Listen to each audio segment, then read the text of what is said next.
السلام عليكم ورحمة الله وبركاته. بسم الله الرحمن الرحيم. الحمد لله رب العالمين، والصلاة والسلام على أشرف المرسلين وعلى آله وصحبه أجمعين، أما بعد. فأعوذ بالله من الشيطان الرجيم.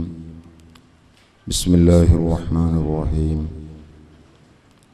إنا أعطيناك الكوثر فصل لربك وانحر إن شانئك هو الأبتر. صدق الله مولانا العظيم. ഏറ്റവും ബഹുമാനമുള്ള സദാത്യങ്ങളെ, ആലിമ്യങ്ങളെ, സഹോദരങ്ങളെ, സുഹൃത്തുക്കളെ,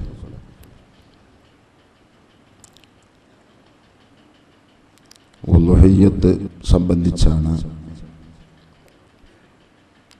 ഇന്ന് നാം സംസാരിക്കുന്നത്.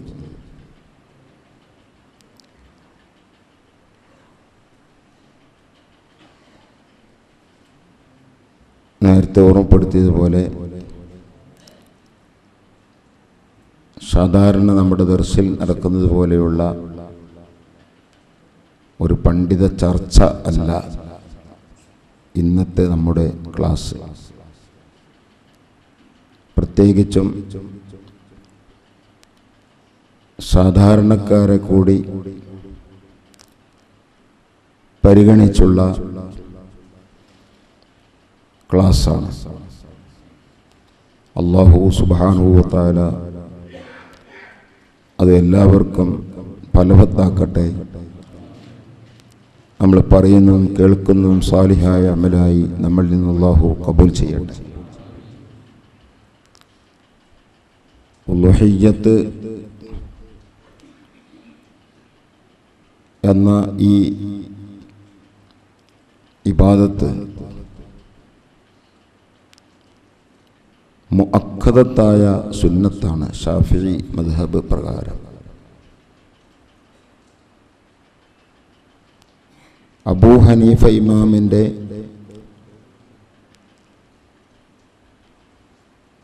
അഭിപ്രായത്തിൽ ഒരു റിവായത്ത് പ്രകാരം അത് വാജിബ് തന്നെയാണ്.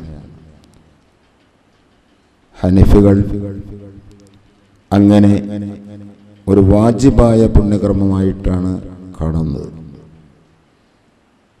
ശാഫിഈ മദ്ഹബ് പ്രകാരം മുഅക്കദായ സുന്നത്താണ്. മറ്റൊരു മദ്ഹബിൽ ഉജൂബ് കൊണ്ട് അഭിപ്രായപ്പെടുന്ന കാര്യം നമ്മളെ മദ്ഹബിൽ സുന്നത്താകുമ്പോൾ മിക്ക സ്ഥലങ്ങളിലും അത് മുഅക്കദായ സുന്നത്തായി വരും. മുഅക്കദായ സുന്നത്താകുമ്പോഴോ ഉളുഹിയ്യത്തിന് കഴിയുന്ന ആളെ സംബന്ധിച്ചാണിത് പറയുന്നത്. അങ്ങനത്തെ ആള് ഉളുഹിയ്യത്ത് നടത്താതിരുന്നാൽ അത് കറാഹത്താകും. മുഅക്കദായ സുന്നത്തിനെ ഉപേക്ഷിക്കൽ കറാഹത്തായി കണക്കാക്കപ്പെടും. അപ്പം അത്രയും ശക്തിയുള്ള ഒരു സുന്നത്താണ് ഉളുഹിയ്യത്ത്.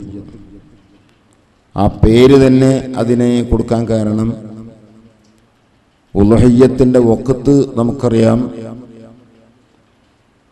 ദുൽഹജ്ജ് 10 യൗമുൻ നഹർ, ആ 10ൻ്റെ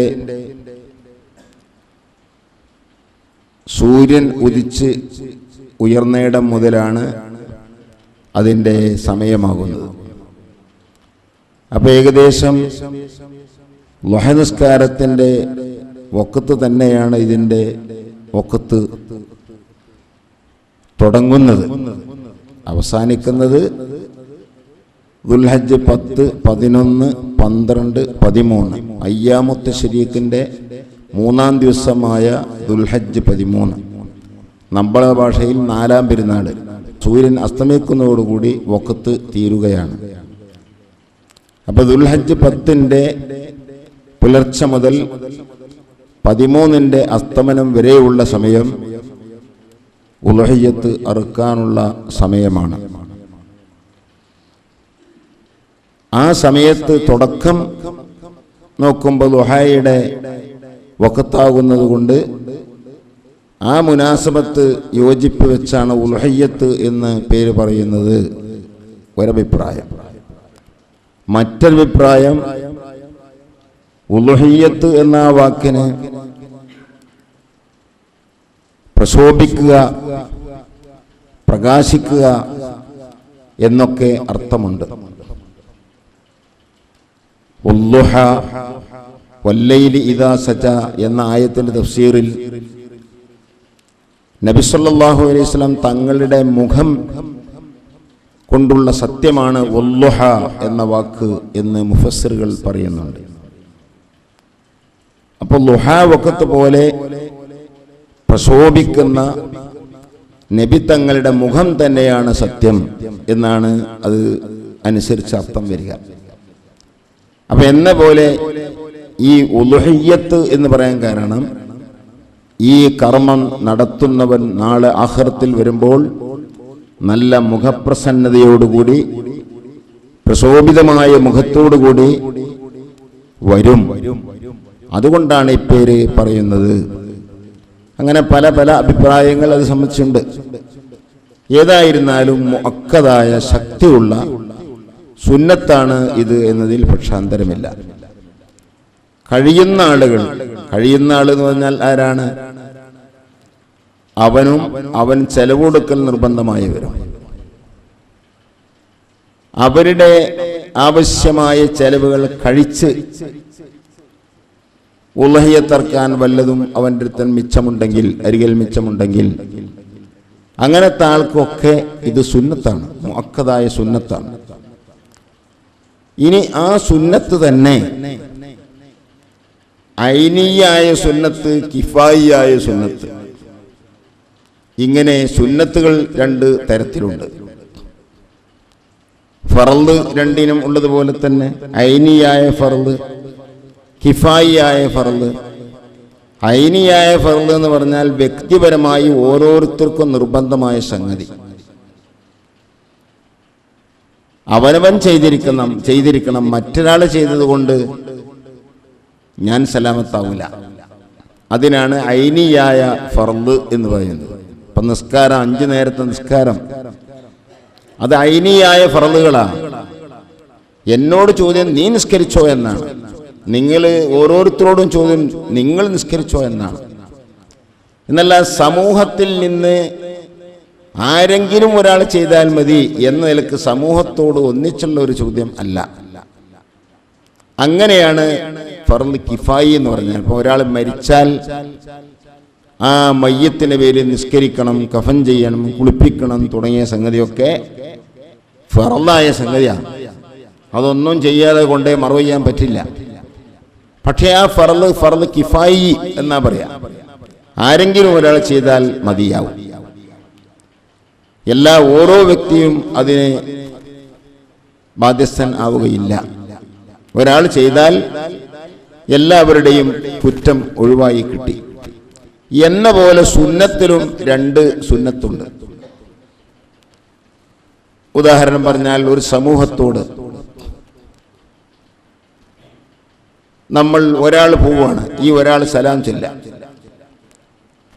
ഇങ്ങോട്ട് വരുന്നൊരു സമൂഹത്തിന്റെ മുമ്പിലേക്ക് എത്തുന്ന ഒരാൾ, അല്ലെങ്കിൽ ഒരു സദസ്സിലേക്ക് വരുന്ന ഒരാൾ, അയാൾ സലാം പറയൽ അയാൾക്ക് സുന്നത്ത്. അതേ സ്ഥാനത്ത് സലാം മടക്കൽ അത് നിർബന്ധം തന്നെയാണ്. പക്ഷേ അത് കിഫായിയാണ്. ആരെങ്കിലും ഒരാൾ മടക്കിയാൽ മതി. ഇനി ഈ പറഞ്ഞ വിഷയത്തിൽ നമ്മുടെ ഇമാം ഷാഫിഈ അടക്കം അവിടുത്തെ സ്വഹാബടക്കം പറയുന്നത്, അയാൾ ഒറ്റയ്ക്കേ ഉള്ളൂ, അയാൾക്ക് വേറെ ആരുമില്ല. അങ്ങനത്തെ ഒരാളെ സംബന്ധിച്ച് ഉളുഹിയ്യത്ത് എന്ന് സുന്നത്ത് ഐനിയായ സുന്നത്താണ്. അയാൾ ചെയ്താൽ അതിന്റെ കൂലി അദ്ദേഹത്തിന് കിട്ടും. അതേ സ്ഥാനത്ത് അയാൾ മാത്രമല്ല, അയാൾ ഒരു വീടിന്റെ ഗ്രഹനാഥനാണ്. ഒരു വീടിന്റെ ഉടമസ്ഥനാണ്. ആ വീട്ടിൽ അയാള് ഭാര്യ, കുട്ടികൾ ഒക്കെ ഉണ്ട്. എന്നാൽ ഇയാൾ നടത്തുന്ന ഈ ഉളുഹിയ്യത്ത് അത് കിഫായിയായ സുന്നത്തായി കണക്കാക്കപ്പെടുന്നു. അപ്പൊ ആ വീട്ടിലുള്ള എല്ലാവർക്കും ഈ ഉളുഹിയ്യത്ത് നടത്തിയതിന്റെ കൂലി കിട്ടൂല. ഒരു ഉളുഹിയ്യത്താ നടത്തിയതെങ്കിൽ ആ ഒരു ഉളുഹിയ്യത്തിൽ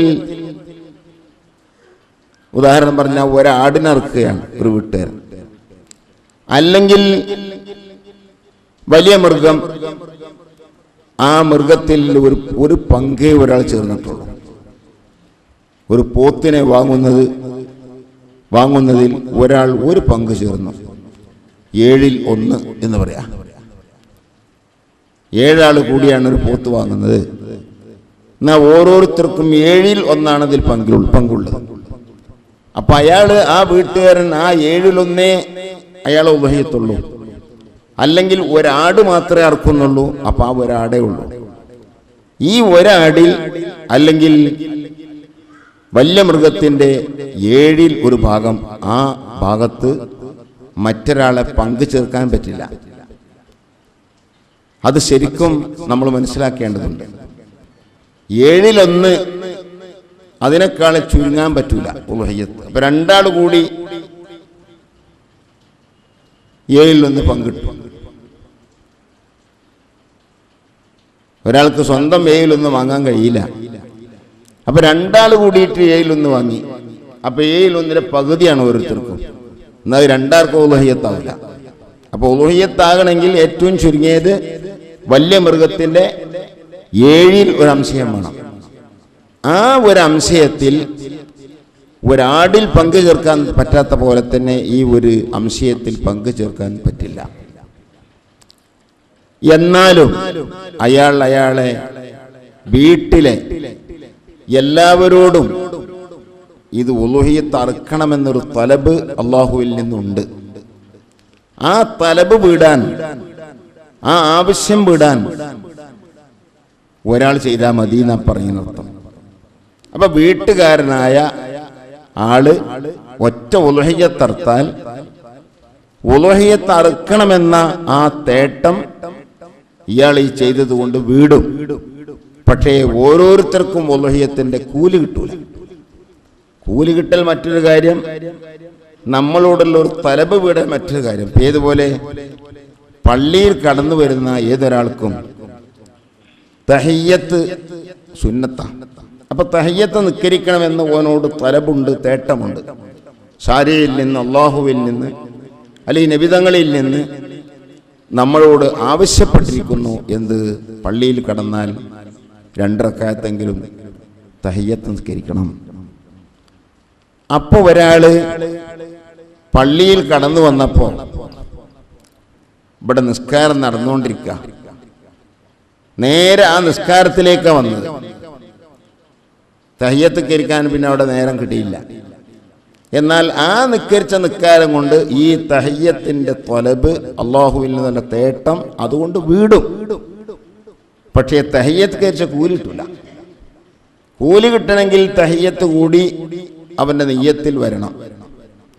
എന്നാൽ ഇവിടെ നിയ്യത്ത് ചെയ്തിട്ടും കൂലി കിട്ടൂല. എന്തുകൊണ്ട്? ഇവിടെ 1/7 അല്ലെങ്കിൽ ഒരാടിൽ ഒരാളെക്കാൾ പങ്കു ചേർക്കാൻ പറ്റൂല. ഏറ്റവും ചുരുങ്ങിയത് 1/7 വേണം, അല്ലെങ്കിൽ ഒരു ആട് വേണം. ആടിന് അതിൻ്റെതായ ഷർത്തുണ്ട്, ഞാൻ പറയാം. എല്ലാ ആടും എന്നല്ല, ആട് അറക്കുകയാണെങ്കിൽ ഒരാട്, എല്ലാ ഷർത്തും മൊത്തം ഒരാളെ. വലിയ മൃഗത്തെ 7 ആൾ കൂടി പങ്കിട്ട് അറുക്കുകയാണെങ്കിൽ ഒരാളുടെ വിഹിതം 1/7. അതിൽ ഒരാൾക്കേ പറ്റുള്ളൂ, മറ്റൊരാളെ പങ്കു ചേർക്കാൻ പറ്റില്ല. അപ്പൊ ഏതായിരുന്നാലും അങ്ങനെ കറുത്താലും ആ വീട്ടുകാരോട് അവരുടെ ഭാഗത്ത് നിന്ന് ഒരു ഉളുഹിയ്യത്ത് അറുക്കണമെന്ന ആ ശാരിയന്റെ നിർദ്ദേശം, ആ തേട്ടം അത് വീടാൻ ഈ ഒറ്ററവ് മതി. എന്നാൽ കൂലി കിട്ടണ കാര്യത്തിൽ എല്ലാവർക്കും കൂടി പറഞ്ഞ ഓരോ ഉളുഹിയ്യത്തിന്റെ കൂലി ഒരാളർത്താ കിട്ടൂല. പക്ഷേ ഒരു സംഗതി അവിടെ നമുക്ക്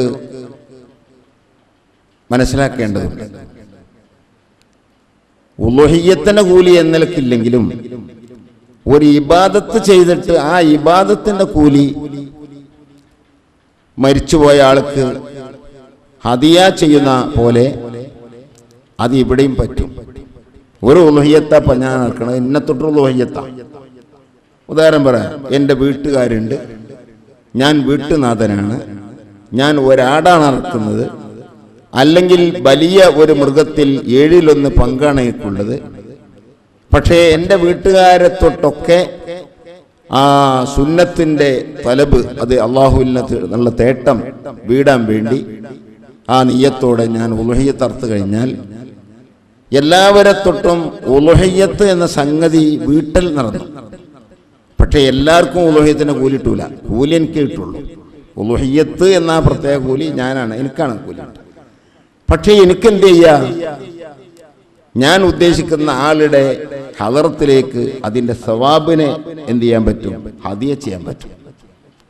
ഇത് മരിച്ച ആളെ തൊട്ട് മാത്രമേ പറ്റുള്ളൂ എന്നാണ് ഇബ്നു ഹജർ തങ്ങൾ തുഹ്ഫയിലും ഫത്താവൽ കുബറിയിലും ഒക്കെ പറഞ്ഞിട്ടുള്ളത്.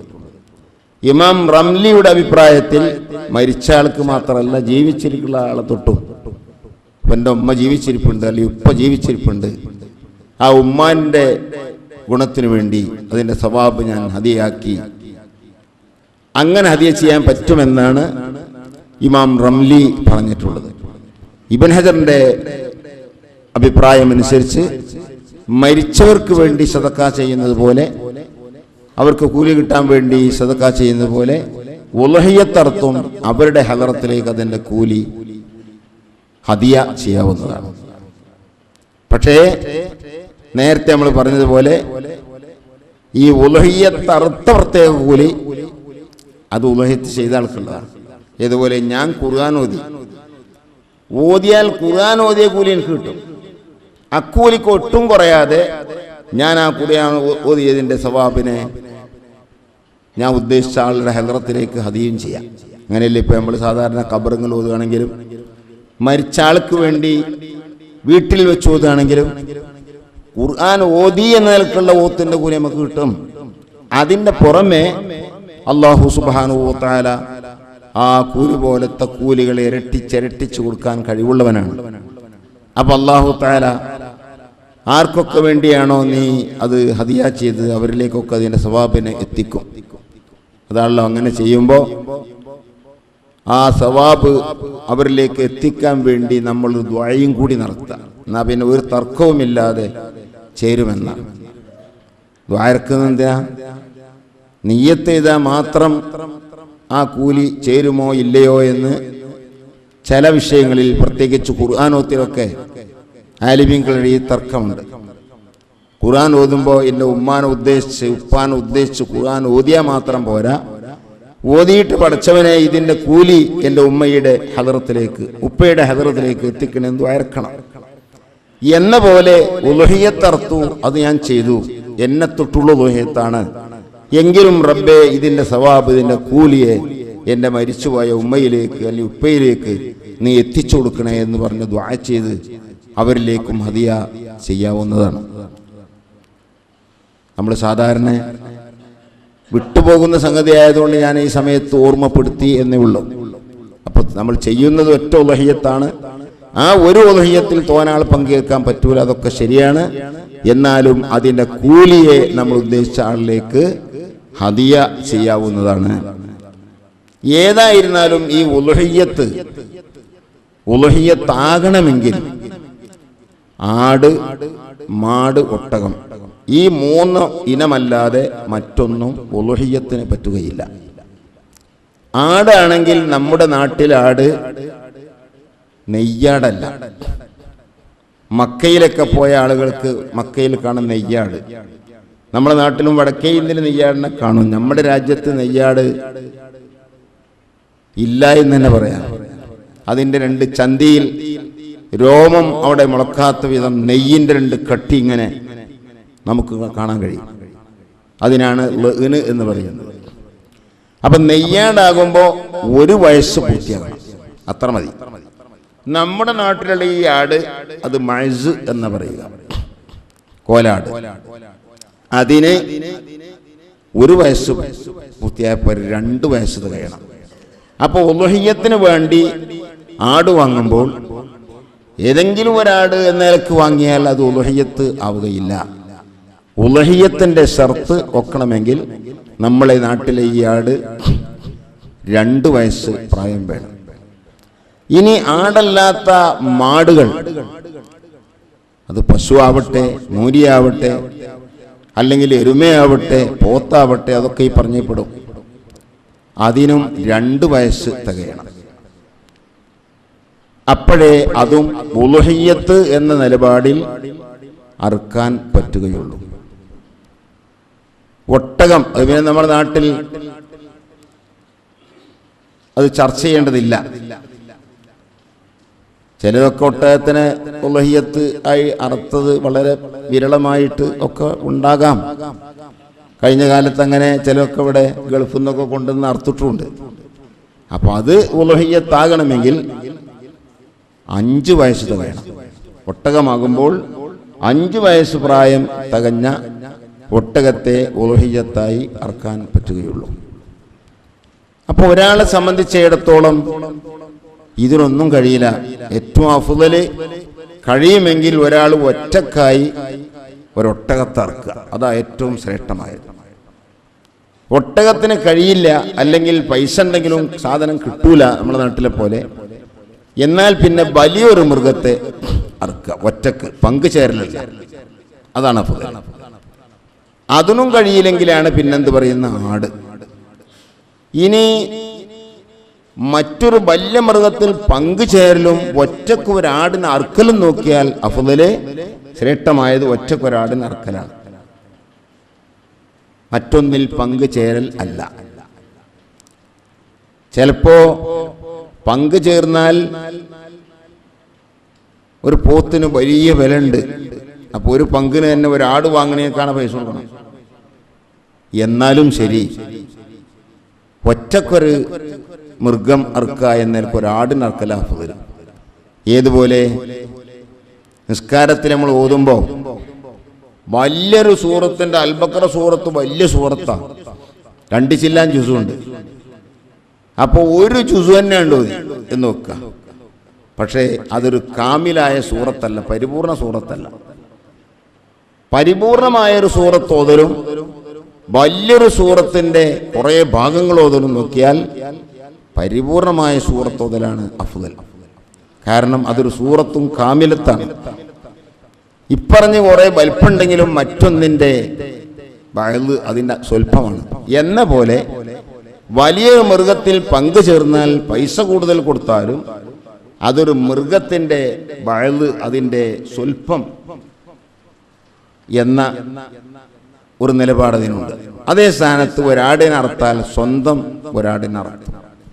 അതാണ് ഇവിടെ അറിവ് നടത്തുക എന്നത് തന്നെ, അതിൻ്റെ രക്തം ഒഴിപ്പിക്കുക, അതാണല്ലോ, അത് തന്നെ ഒരു വലിയ ഫضലുള്ള സംഗതിയാണ്. 7 ആളുകൾ എടുത്താൽ 7 വട്ടം ഇറാഖത്തുദ്ദം, രക്തം ഒഴിപ്പിക്കൽ അള്ളാഹുവിൻ്റെ വജുഹിന് വേണ്ടി അവിടെ വന്നു. 7 ആൾ കൂടി ഒരു പോത്തിനെ വാങ്ങിയാൽ 1 വട്ടേ അവിടെ ഇറാഖത്തുദ്ദം, രക്തം ഒഴിക്കൽ വരുന്നുള്ളൂ.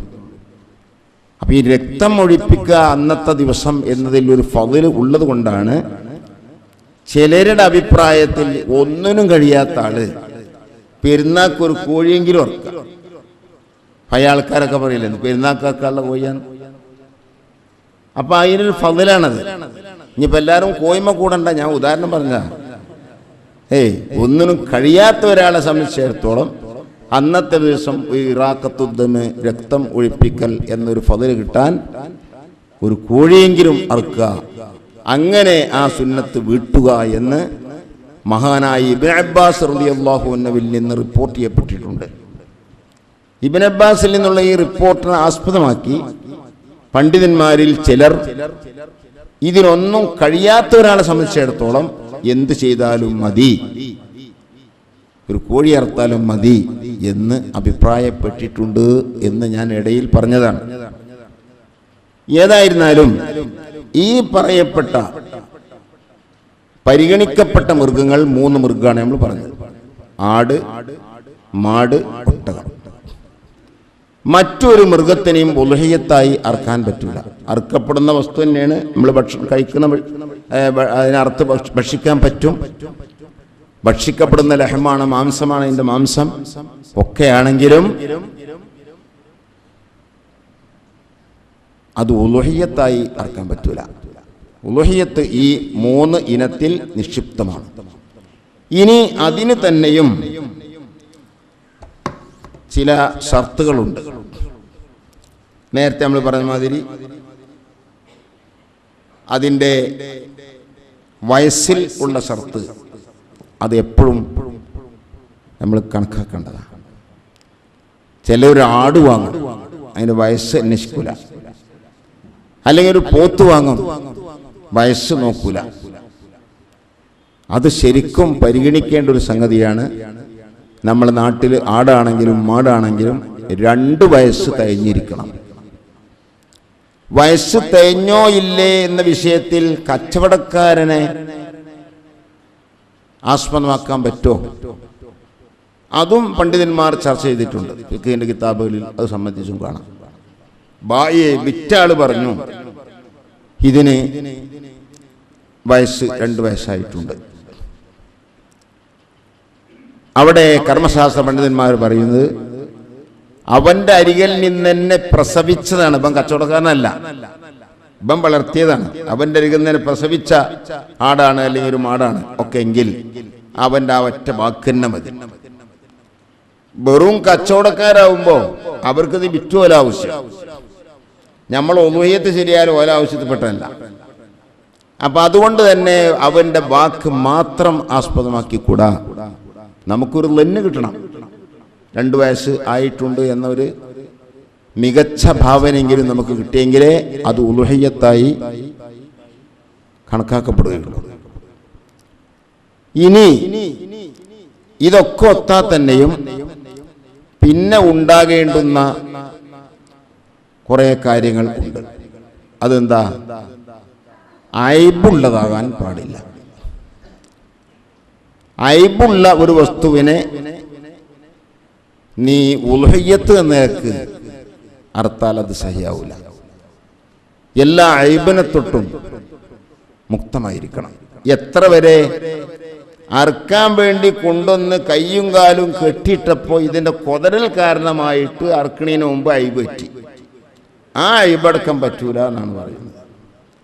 അപ്പോ അതിനെ കെട്ടി കൂട്ടി തള്ളിയിടുമ്പോഴടക്കം ശ്രദ്ധിക്കണം എന്നർത്ഥം. കേവലം ഇറച്ചിക്ക് വേണ്ടി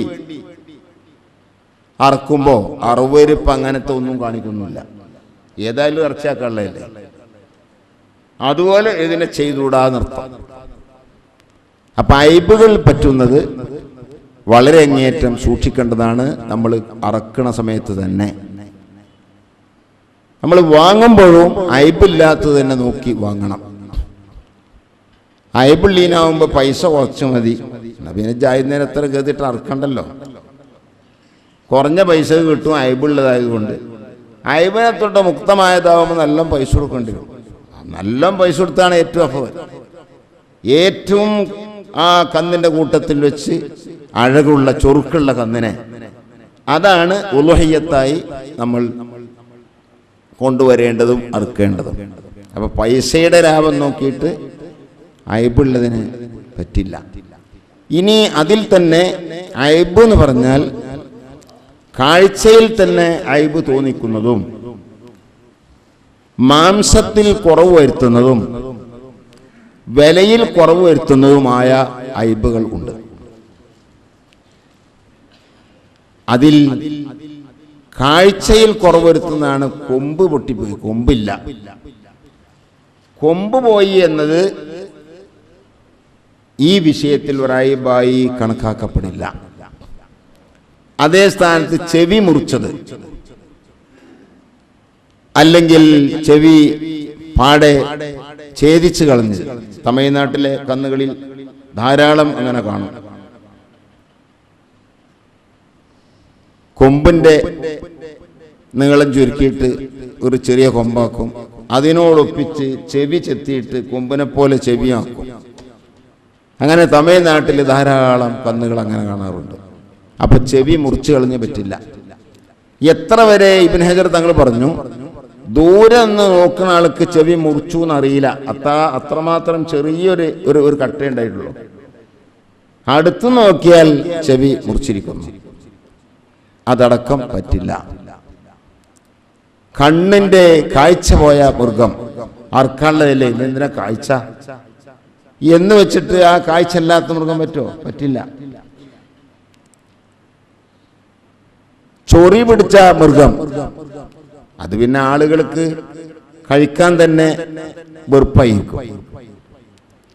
അപ്പൊ ചൊറി പിടിച്ചത്, അല്ലെങ്കിൽ കാലിന് മുടന്തുള്ളത്, ഇങ്ങനെ വിലയിലൊക്കെ ചുരുക്കം വരുത്തുന്ന, അതുപോലെ രോഗമുണ്ടായതുകൊണ്ട് അത് മെലിഞ്ഞിരിക്കുന്നു, മാംസത്തിന് ചുരുക്കം വരുത്തിയിരിക്കുന്നു, അങ്ങനത്തെ വസ്തു.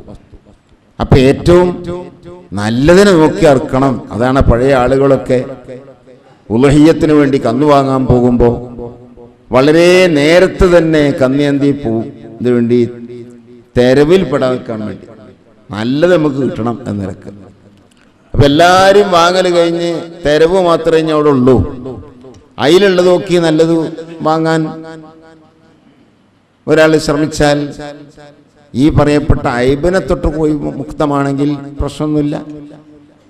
അയാൾക്ക് കിട്ടിയതിൽ വെച്ച് ഏറ്റവും നല്ലതിനെ അയാൾ വാങ്ങിയത്. ഏതായിരുന്നാലും ഏറ്റവും നല്ലതിനെ അറുക്കാൻ വേണ്ടി ശ്രമിക്കണം, ഐബുകളിൽ നിന്ന് മുക്തമായ രീതിയിൽ. പിന്നെ അവിടെ മറ്റൊന്ന് പറയാനുള്ളത്, നേരത്തെ നമ്മൾ അതിലേക്ക് സൂചിപ്പിച്ചു വെച്ചു. ഒരാൾ സ്വന്തമായി അറുക്കുമ്പോൾ അയാൾക്ക് വേണ്ടി ഒറ്റ ആടറുക്കലായിട്ടും നല്ലത്. ഇനി വലിയ മൃഗത്തിൽ പങ്കുചേരുക, അതും പറ്റും. 7-1 കുറയാത്ത വിഹിതം. അപ്പൊ 7-1 കൂടുതലാണെങ്കിൽ അതും പറ്റും. അൽഹംദുലില്ലാഹ്. ഒരു വലിയ മൃഗം ഒരാൾ ഒറ്റക്കറുക്കാണ്, എന്നാലും പറ്റും. പക്ഷേ 7-1 ചുരുങ്ങരുത്. അവിടെ ഒരു കാര്യം മനസ്സിലാക്കേണ്ടത്, മുമ്പൊരാൾ ലേഖനം എഴുതി, അത് പറയാൻ കാരണം, മാംസക്കച്ചവടക്കാരൻ ഇറച്ചിക്ക് വേണ്ടി അറക്കുക. അപ്പൊ ഓനായിട്ട് അതിന്റെ 7-1 കച്ചവടമാക്കിയാണ്. ആ പോത്ത് 70 കിലോ ഉണ്ടെങ്കിൽ അതിന്റെ 7-1 10 കിലോ നോട്ടിക്കൊള്ളി, 10 കിലോ ഇറച്ചി ഇയാൾ കച്ചവടമാക്കി. എന്നിട്ട് ആ 10 കിലോ വാങ്ങിയിട്ട് ഇയാൾ ഉലഹിയത്തായിട്ട് കൊടുത്തു. എന്നാ പറ്റൂല. അത് അർക്കപ്പെടുന്ന ഉലഹിയത്തായിട്ട് അർക്കപ്പെടണം. ആ നീയത്തോട് അർക്കപ്പെടുമ്പോൾ അതിൽ നിന്നുള്ള ഒരു നമ്മൾ പറയുന്നു. ബാക്കി ഓഹരി എന്തുമാകാം. 7 കാരണങ്ങൾക്ക് വേണ്ടി 7 കൂട്ടർ പങ്കായി, എന്നാലും പറ്റും. ഒരാൾക്ക് ഉലഹിയത്താണ്, വേറൊരാൾക്ക് ഹജ്ജിന് പോയ സമയത്ത് മിനയിൽ വെച്ചായി നൂട്ടുക. ഹജ്ജിൽ നിർബന്ധമായ അറവാണ്, ഒരാടിനെ അയാൾ ഇറക്കേണ്ടത്. ഇതിനിപ്പോ 7 പങ്കായി. വേറെ ഒരാൾക്ക് ഒരു കുട്ടി ജനിച്ചിരിക്കുന്നു, ആ കുട്ടിക്ക് അക്കീക്ക് ഇറക്കണം, വേറൊരാൾ അങ്ങനെയായി. വേറൊരാൾക്ക് വീട്ടിലെന്തോ ഒരു സൽക്കാരുണ്ട്, കുറച്ച് ഇറച്ചി കിട്ടണം, അയാൾക്ക് വെറും ഇറച്ചി ഉദ്ദേശം. ഇങ്ങനെ വിവിധങ്ങളായ കാരണങ്ങൾ വെച്ചാണ് പങ്കാണെങ്കിലും അതിലും കുഴപ്പമില്ല. പക്ഷെ 7-1 എന്താവരുത് എന്നേ ഉള്ളൂ. അപ്പൊ 2 ആൾ കൂടി ഒരു മൃഗം വാങ്ങിയാലോ അതും പ്രശ്നമില്ല, ഉലഹിയത്താവും. പണ്ടൊരു ക്ലാസ്സിൽ ഞാൻ ഇത് പറഞ്ഞപ്പോ അത് മനസ്സിലാക്കാതെ ചില മനസ്സിലാക്കി 7-ൽ ചുരുങ്ങി പങ്കാളികളായ സഹ്യാവില്ല. അങ്ങനെയല്ല, 7-ൽ ചുരുങ്ങി പങ്കാളികളാകാം. 2 ആൾക്ക് കൂടി ഒരു കന്നിനെ വാങ്ങി ഉലഹിയത്തായി ഇറക്കാം. പക്ഷെ അങ്ങനെ ചെയ്യുമ്പോൾ ഏറ്റവും നല്ലത് ഒരു സുബഹ് 7-1 അതിൽ വിഹിതം വെക്കൽ വരാതെ സൂക്ഷിക്കലാണ് നല്ലത്. എന്നാൽ ഒരു പൂർണ്ണമായ ഉളുഹിയത്ത് ഇപ്പോൾ 2 ആൾ കൂടിയിട്ട് ഒരു പോത്തിനെ വാങ്ങി, 2 ആൾക്കും പകുതിയും പകുതിയാണ്. അപ്പോൾ 7 ഓഹരിതാക്കുമ്പോൾ 3.5 ഇയാൾക്കും 3.5 മറ്റേ ആൾക്ക്. ഇങ്ങനെ വരുമ്പോൾ ഈ അര കൊണ്ട് ഒരാൾ മേൽ ഉളുഹിയത്താക്കാൻ പറ്റില്ല. അപ്പോൾ ഒരാൾ 3 മറ്റേ ആൾ 4 ആണെങ്കിൽ ആ 4 എടുത്ത ആൾക്ക് ഒരാളെയും കൂടി പേരിലുള്ള ഉളുഹിയത്താക്കാം. അപ്പം 4 ഉളുഹിയത്താക്കാൻ പറ്റും. മറ്റേ ആൾക്ക് 3 ഉളുഹിയത്തും. 2 ആളും 3.5 ആക്കിയാൽ 6 ഉളുഹിയത്ത് ഇവിടെ വരുന്നുള്ളൂ. ഒരാളിപ്പോൾ വേറെ ആരും കൂട്ടില്ല, അയാൾ ഇന്ന തൊട്ട് മാത്രം എന്നാൽ പിന്നെ ഒരു പ്രശ്നമില്ല. 2 ആൾ കൂടിയിട്ട് നമ്മക്ക് ഉണ്ടാക്കുള്ളൂ ഉളുഹിയത്ത്, വേറെ ആരും പങ്കാക്കണില്ല. നമ്മൾക്ക് യഥാർത്ഥത്തിൽ വലിയൊരു പോത്തൊക്കെ ഒരാൾ മാത്രം വാങ്ങുകയാണെങ്കിൽ അവൻ്റെ വീട്ടിലുള്ള 7 ആളെ തൊട്ട് അവൻ്റെ മകൻ അല്ല അവൻ്റെ ഭാര്യ അവൻ്റെ 5 മക്കൾ, അപ്പോൾ 5ഉം 2ഉം 7 പേരുടെ ഉളുഹിയത്തിനായി അത് അറക്കാൻ പറ്റും. അതേ സ്ഥാനത്ത് ഒരാൾ എൻ്റെ ഉളുഹിയത്ത് മാത്രമായിട്ട് തന്നെ എന്തിനറക്കുകയാണ്, ഒരു വലിയ മൃഗം തന്നെ അറക്കുകയാണ്, ഇരുപന്തിയോടൊന്നുമില്ല എന്ന പോലെ 2 ആൾ മാത്രം ചേർന്നിട്ട് വലിയ മൃഗം വാങ്ങി. ഓല് 2 ആളും വേറെ ആരും പങ്കൂട്ടില്ല.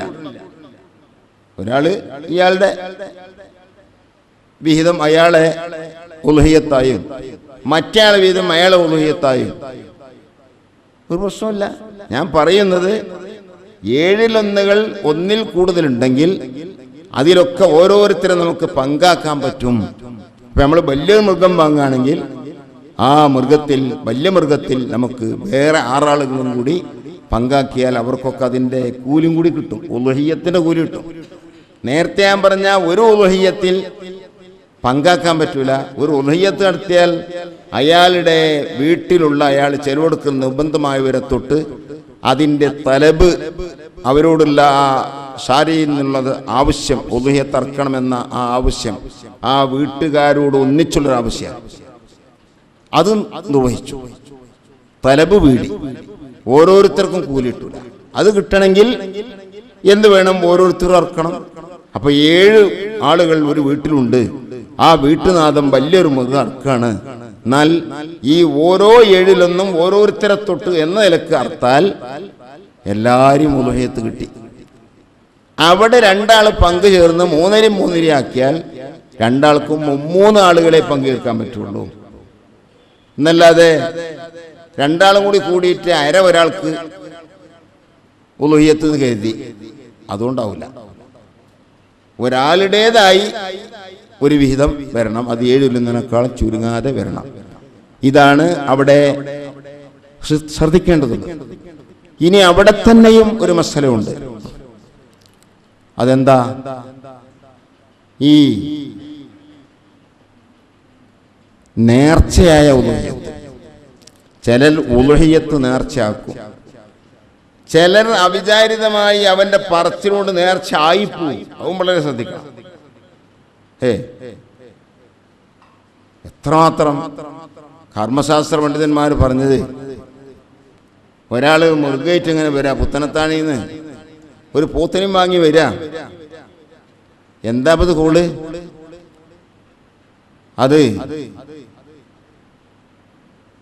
ഉളുഹിയത്തറക്കാനുള്ളതാണ്, എൻ്റെ ഉളുഹിയത്ത. ഇങ്ങനൊക്കെ പറഞ്ഞു പോയാൽ ഞാൻ ഒരു ഉളുഹിയത്തറക്കാൻ അള്ളാഹുവിനോട് ഏറ്റെടുത്തൊരു പരുവത്തിൽ ആ വാക്ക് വന്നു. അവിടെ വാക്കിനാ പരിഗണന, നിയ്യത്തിനല്ല. നമ്മുടെ ഇബാദത്തുകളിൽ അങ്ങനെ വ്യത്യാസങ്ങളുള്ള സ്ഥലങ്ങളുണ്ട്. ചിലയിടത്ത് നിയ്യത്തിനാ പരിഗണന, വാക്കിന് പരിഗണനല്ല. ചിലയിടത്ത് വാക്കിനാ പരിഗണന, നിയ്യത്തിന് പരിഗണനല്ല. അല്ലേ, ഒരാൾ തലാക്കാണ്ട് ചൊല്ലി ഭാര്യയോട്, എൻ്റെ തലാക്ക് 3 ഞാൻ ചൊല്ലിയാറണം. പിന്നെ ഇപ്പം പറഞ്ഞ തമാശക്കാരൻ, നീ തലാക്ക് ഉദ്ദേശിച്ചിട്ടൊന്നുമില്ല, അതിൻ്റെ ഉദ്ദേശം അവിടെ നോക്കൂല, ഞാൻ പറഞ്ഞുകൊണ്ട് തലാക്കായിപ്പോയി. ഒരാൾ വഖഫ് ചെയ്തു, വഖഫിൻ്റെ വാക്ക് ഞാൻ ഉദ്ദേശിച്ച് പറഞ്ഞല്ല അറിഞ്ഞു, പറഞ്ഞ കാര്യമില്ല, ഞാൻ ഈ സാധനം ഇന്ന പള്ളിയിലേക്ക് അല്ലെങ്കിൽ ഇന്ന ദർസിലേക്ക് അല്ലെങ്കിൽ ഇന്ന വിഷയത്തിലേക്ക് വഖഫാക്കി എന്ന് പറഞ്ഞു കഴിഞ്ഞാൽ പറയലോടെ അത് വഖഫായി പോയി. ഞാൻ അവിടെ ഉദ്ദേശം നോക്കൂല.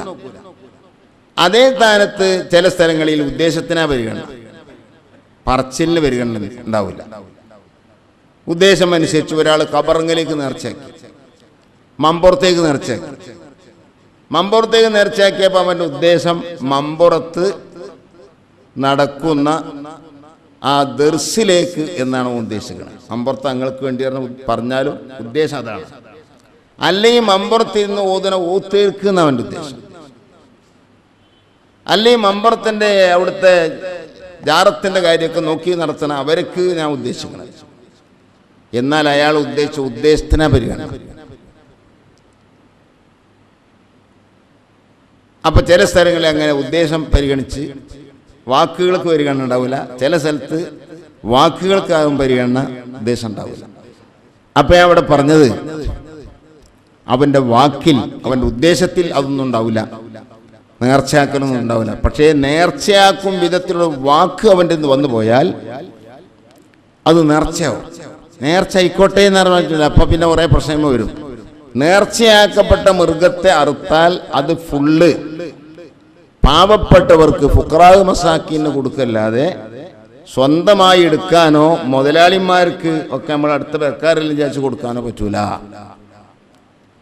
അങ്ങനെ കൊടുക്കാൻ പറ്റണമെങ്കിൽ നേർച്ചയല്ലാത്തതേ പറ്റുള്ളൂ.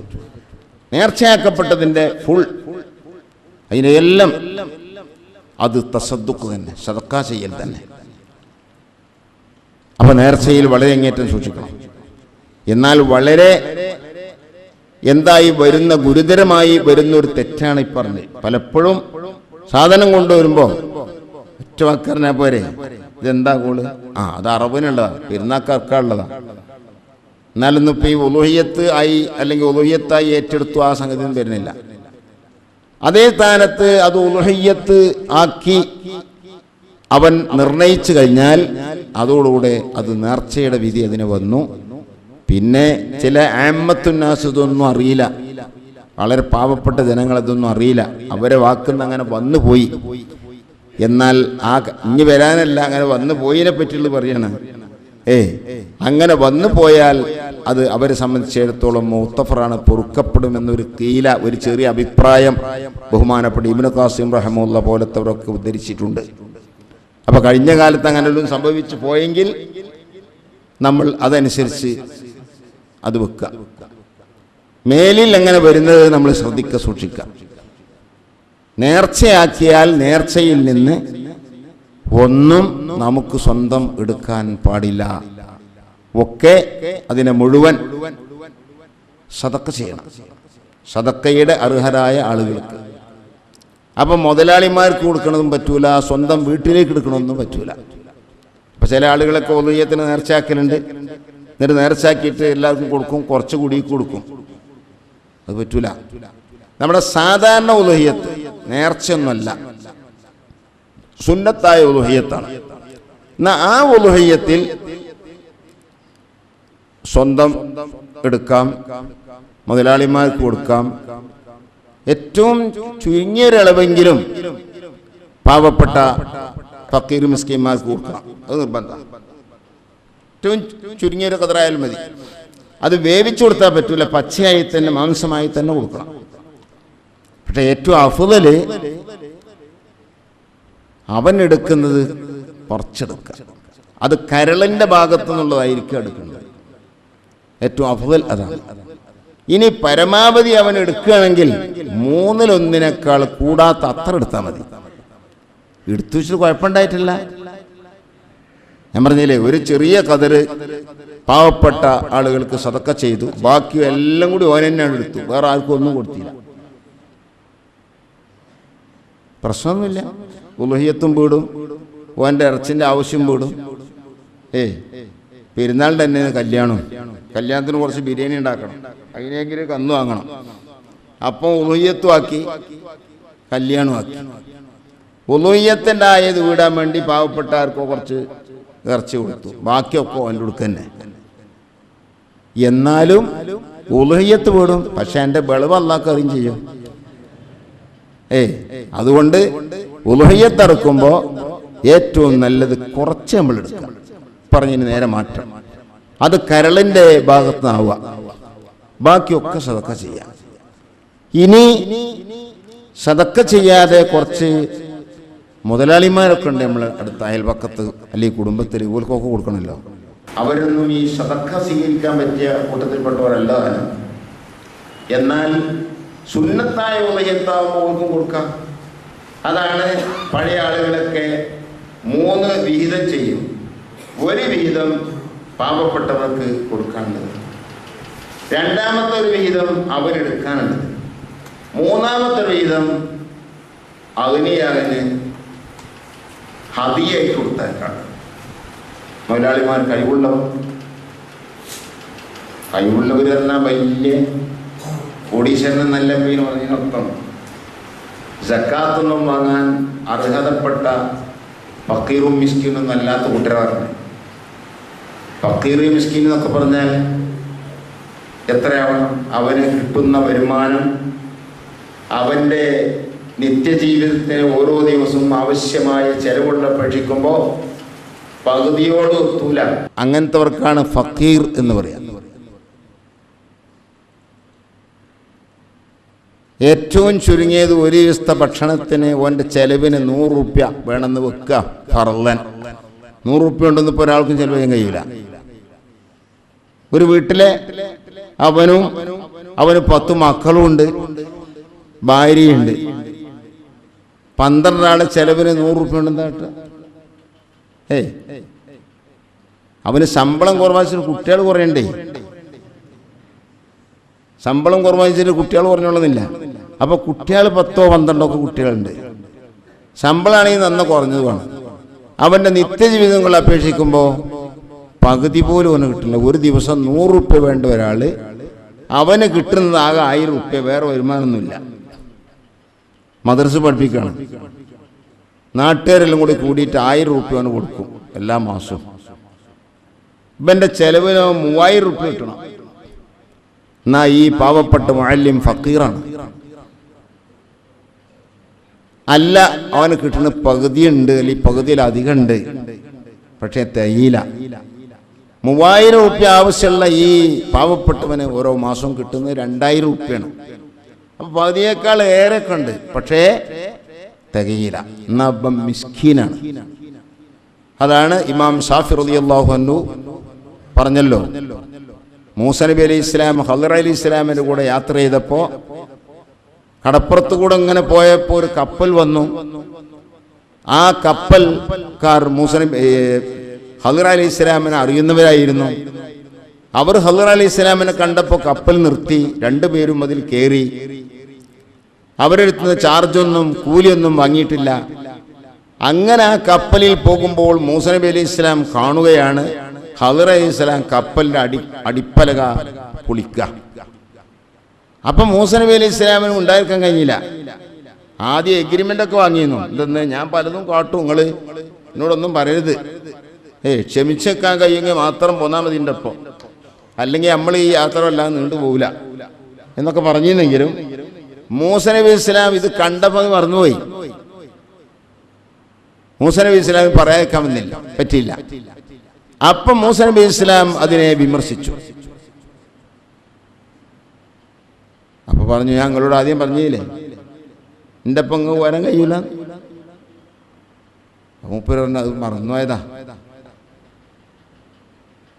ഒന്ന് പൊരുത്തപ്പെട്ട് തരണം. അങ്ങനെയാണ് പിന്നെ യാത്ര തുടർന്ന്. ഞാൻ കഥയല്ല പറയുന്നത്. അപ്പൊ ഈ യാത്രയിൽ 3 സംഭവങ്ങൾ മൂസ നബി അലൈഹി ഇസ്ലാമിന് ഉൾക്കൊള്ളാൻ പറ്റാത്തത് ഖളിർ അലൈഹി ഇസ്ലാം ചെയ്തു. എന്നാൽ ഖളിർ അലൈഹി ഇസ്ലാം മൂസ നബി വിട്ടുപിരിഞ്ഞപ്പോൾ എന്താ 3-ാം മറത്തും 3-ാം പ്രാവശ്യം ഇങ്ങനെ ആയപ്പോൾ നീ ഹാദാ ഫിറാഖു ബൈനി വബൈനക, ഞമ്മ ഒത്തുപോകില്ല, നിന്റെ എൻ്റെ ഇടയിലുള്ള അവസാനം ഇവിടുന്ന് പിരിയാ. അപ്പൊ പിരിയുമ്പോൾ മൂസ നബി അലൈഹി ഇസ്ലാമിനെ ബോധ്യപ്പെടുത്തിയിട്ട് വേണം പിരിയാൻ എന്നാർക്ക് ഉണ്ട്? ഖളിർ അലൈഹി ഇസ്ലാമിന്. ആ മൂസ നബി ഇസ്ലാമിനെ 3 കാര്യം ബോധ്യപ്പെടുത്താതെ പോയാൽ ബുദ്ധിമുട്ടാണ്. അപ്പോൾ അത് ശരീഅത്ത് ഇങ്ങനെയും തരീഖത്ത് അങ്ങനെയും അറിയും. അപ്പം അങ്ങനെയല്ല, ശരീഅത്തും തരീഖത്തും ഒരു വ്യത്യാസമില്ല, രണ്ടും ഒരേപോലെ പോണതാണ്. അത് മൂസ നബി അലൈഹി ഇസ്ലാമിനെ ബോധ്യപ്പെടുത്താൻ വേണ്ടി ഖളിർ അലൈഹി ഇസ്ലാം പറഞ്ഞു, എന്തെന്ന് ആദ്യത്തെ കഥപ്പെന്താ, കപ്പൽ കുത്തിപ്പൊളിച്ച. അതിൻ്റെ സംഭവം എന്താണെന്നറിയോ? അമ്മ സഫീനത്തു ഫകാനത്ത് ലിമസാകീന യഅമലൂന ഫിൽ ബഹർ, സമുദ്രത്തിൽ ജോലി ചെയ്തിരുന്ന പാവപ്പെട്ട മിസ്കീന്മാർക്കുള്ളതായിരുന്നു ആ കപ്പൽ. അപ്പൊ ഈ കപ്പലിൽ നിന്ന് അതിന്റെ ചെലവ് കഴിച്ച് കിട്ടുന്ന മിച്ചം ഈ മിസ്കീന്മാരെല്ലാം കൂടി എടുക്കുക. ഇപ്പൊ നമ്മൾ കണ്ടില്ലേ, കടപ്പുറത്ത് എന്നാൽ ഓരോ വള്ളത്തിന്റെ വില ചോദിക്കുമ്പോൾ എത്ര ഉറുപ്പ്യാണ്, ലക്ഷങ്ങളാണ് ആ വള്ളത്തിന്. അവര് മത്സ്യം പിടിക്കാൻ ഉപയോഗിക്കുന്ന തോണി. പക്ഷേ അത് 1, 2, 10, 15 ഒന്നും ആളുടെ അല്ല, 50, 100 ആൾക്കാർ പങ്കു ചേർന്നാണ് എടുക്കുന്നത്. അവരുടെ നിത്യജീവിതം കഴിയണമെങ്കിൽ ഇതിന്ന് വല്ലതും കിട്ടണം. എന്നാ അവർക്ക് തെയ്യോട്ടില്ലേനോ, അവരെ ചെലവ് കൊണ്ട് തെയ്യൂല്ല. സാധനം കണ്ടാൽ വലിയ വിലയുള്ള സാധനമൊക്കെ തന്നെയാണ്. അതാ നമ്മൾ പറയുന്നത്, പലരും ചിലപ്പോൾ പാവപ്പെട്ട ഒരു മിസ്കീൻ എന്തെങ്കിലും കൊടുക്കുന്നത് തടസ്സം ചെയ്യും. ഓനൊന്നും കൊടുക്കണം, കാറുള്ളവനാ അല്ലെങ്കിൽ ബസ്സുള്ളവനാ അറിയും. ആകെ ഈ ഒരു ബസ്സാണ് അവൻ്റെ ജീവിതത്തിൻ്റെ മാനദണ്ഡം. ആ ബസ്സിൽ നിന്ന് അതിന് ചിലവൊക്കെ അയച്ച് ഓന് കിട്ടണ വരുമാനം നോക്കിയാൽ ഓനൊന്നും എത്തിപ്പോവില്ല. പക്ഷെ പേരിൽ ഓൻ ബസ്സിൻ്റെ മുതലാളിയാണ്. അതാ ഇമാം ഷാഫി റളിയല്ലാഹു അൻഹു പറഞ്ഞു, ഈ കപ്പലുണ്ടായിട്ടും അവരെ പറ്റി മിസ്കീന്മാരെന്നാ പറഞ്ഞത്. അതെന്താ കാരണം? കപ്പലിൻ്റെ വരുമാനം ഓരോ ദിവസവും കിട്ടുന്നത് ഡിവൈഡ് ചെയ്താൽ ഓരോരുത്തർക്കും കിട്ടുന്ന അംശം അവരുടെ ജീവിതം തട്ടിപ്പോകാൻ മാത്രമില്ല, അതിന് താഴെയാണ്. അതുകൊണ്ടാണ് അമ്മസഫീനത്തു, അപ്പോൾ കപ്പൽ ഫക്കാനത്ത് അതായിരുന്നു ലി മസാക്കീന, ചില മിസ്കീന്മാർക്കുള്ള കപ്പലായിരുന്നു. യഅമലൂന ഫിൽ ബഹർ, സമുദ്ര ജോലിക്കാരായ മിസ്കീന്മാരുടെ പാവപ്പെട്ടവരുടെ കപ്പലായിരുന്നു കപ്പൽ. അപ്പൊ ആ കപ്പല് പിടിച്ചു പോയാൽ ഇവരുടെ ജീവിതം അന്നം മുടങ്ങിപ്പോകും. അത് വരാതിരിക്കാൻ വേണ്ടി വടക്കാക്കിയതാ. കാരണം രാജാവ് നല്ല കപ്പലെടുക്കുക, വടക്ക് കപ്പൽ ചീത്തയാണെങ്കിൽ കേടുപാടുണ്ടെങ്കിൽ വിടും. അപ്പൊ കേടുപാടാക്കിയതാണ് എന്തിനു വേണ്ടി? പിടിക്കപ്പെടാതിരിക്കാൻ വേണ്ടി എന്ന് പറഞ്ഞപ്പോ അവിടെ പ്രയോഗിച്ച പദം മസാക്കീൻ, മിസ്കീമാർ എന്നാണ്. ഇതാ ഞാൻ പറയുന്നത്. അപ്പോ അതുമില്ല, ഒരാളെ സംബന്ധിച്ചിടത്തോളം അയാളെ ചെലവ് എല്ലാം ശരിക്കും തട്ടിപ്പോണ്ട്, കടും ബാക്കി വരുന്നില്ല, എന്നാ അയാളും പോനിയായി. അതാ ഞാൻ പറഞ്ഞ മുതലാളിൻ്റെ അർത്ഥം. നമ്മൾ മുതലാളി എന്നൊക്കെ പറഞ്ഞെങ്കിൽ ഭയങ്കരമായിട്ട് വേണം, അപ്പോഴേ പറയുള്ളൂ. അത് വേണ്ട. മുതലാളി പറഞ്ഞാൽ ഇപ്പറഞ്ഞ അവസ്ഥയിൽ തെറ്റിയാൽ മതി. ഇപ്പം ഞാൻ പറയുന്നത്, നമ്മളെ നാട്ടിലെ അയൽവാസികളായ ആളുകൾ, കുടുംബത്തിൽപ്പെട്ട ആളുകൾ, അവരൊന്നും സക്കാത്തൊക്കെ ഒന്നും വാങ്ങാൻ അവകാശികളായ ഫുഖറാ മസാക്കീനിലൊന്നും പെട്ടതല്ല. പക്ഷേ അവർ നമ്മളുമായി ബന്ധമുള്ളവരല്ലേ. അപ്പൊ നമ്മൾ വീട്ടിൽ വലിയ ഉളുഹിയത്തൊക്കെ കാത്തിട്ട് അവർക്കും കൊടുക്കണ്ടേ എന്ന ആ പരിഗണന എന്നെ വാജിബായ ഉളുഹിയത്തിൽ ഉണ്ടാവില്ല. എങ്ങനെ വാജിബായത്? നേർച്ചയാക്കിയപ്പോൾ വാജിബായി. സുന്നത്തായ സംഗതികൾ നേർച്ചയാക്കിയാൽ അത് വാജിബാവും. അടിസ്ഥാനപരമായി സുന്നത്ത, അതാ ഉളുഹിയത്തിന്റെ അസുൽ നിയമപ്രകാരം സുന്നത്ത് മോക്കത്. അത് നമ്മൾ നേർച്ചയാക്കിയപ്പോൾ വാജിബായി. അത് ഏത് അമലും അങ്ങനെ തന്നെയാണ്. ഇപ്പോൾ ളുഹൂറിന് മുമ്പുള്ള 2 റക്അത്ത് നിസ്കരിക്കാൻ സുന്നത്തായിട്ട്, സുന്നത്തായി നിസ്കരിക്കുന്ന കുറച്ച് മുമ്പായിട്ട് ഓൻ ചെയ്തു, ഇന്നത്തെ ളുഹൂറിന്റെ മുമ്പുള്ള ഈ 2 റക്അത്ത് സുന്നത്ത് നിസ്കരിക്കാൻ ഞാൻ നേർച്ചയാക്കി. അതോടെ എന്തായി മാറിയത്? അത് നേർച്ചയായി മാറിയപ്പോൾ വാജിബായി, ഫർളായി മാറി.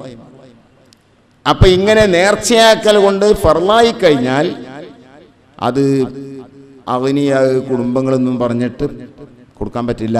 അത് പാവപ്പെട്ടവർക്ക് മാത്രമേ കൊടുക്കാൻ പറ്റുള്ളൂ. അല്ലെങ്കിൽ ഈ പറഞ്ഞതുപോലെ ഇവർക്ക് കൊടുക്കാം. പക്ഷെ കൊടുക്കുമ്പോൾ 3 ഓരി അത്ര കൊടുത്തോളം വെച്ചിട്ടല്ല, പരമാവധി അത്ര ആയിക്കൂടും. അതിനൊക്കെയാണ് പ്രാകണ്ട എന്ന് വെച്ചിട്ടാ.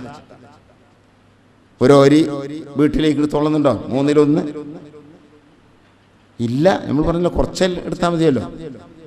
ഇനി അങ്ങനെ കൂടുതൽ എടുക്കുകയാണെങ്കിൽ പരമാവധി അത്ര വരെ എടുത്താൽ മതി എന്ന പോലെ മുതലാളിമാർക്ക് കൊടുക്കുകയാണെങ്കിലും പരമാവധി 1/3 വരെ കൊടുത്താൽ മതി. അത്ര തന്നെ ആകണം എന്നില്ല. അതൊക്കെ ചില ആളുകളെ വിചാരം ഉലൂഹിയത്തർത്താൽ അങ്ങനെ മൂന്നായിട്ടും തിരിച്ചിട്ട് ഒന്നും അവൻ്റെ കുടിക്ക് തന്നെ കൊണ്ടുപോകണം, ഒന്ന് ഈ മുതലാളിമാർക്ക് തന്നെ കൊടുക്കണം, മറ്റ് പാവപ്പെട്ടു.